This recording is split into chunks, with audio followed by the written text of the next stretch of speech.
What is up, guys? Murray Mutter here, and today we are going to be putting this firewood under the shed so we can keep it dry and hopefully have a lot to burn next summer.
Ran out of space here.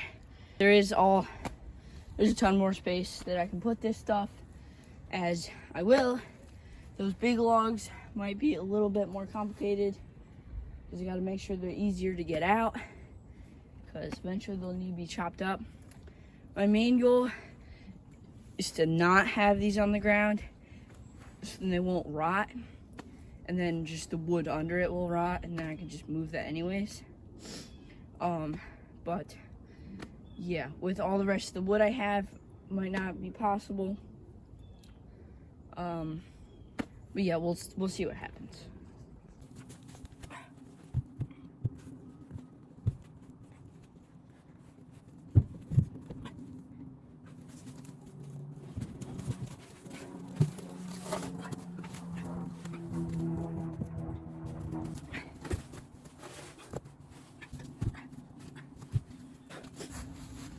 Alright, so everything made it in. Now we might go exploring for some other dead trees that might be knocked down, because in a little bit more space over there, can stuff some trees in there, and yeah, keep as much wood dry as possible. So we found our dead tree, but the only issue is it weighs like 500 pounds and I have no way of moving it. So I don't know if we'll be able to take this. And this trail, can't really tell, it's kind of steep and it's not really big enough for the Murray Mutter. So I don't know if we'll be able to get that up. I'll try a little bit with the smaller one, see what I can do. I mean, it doesn't look insane. I mean, this one has some good, should be pretty good firewood. But that, on the other hand, it's not very big and probably less useful. We interrupt this production with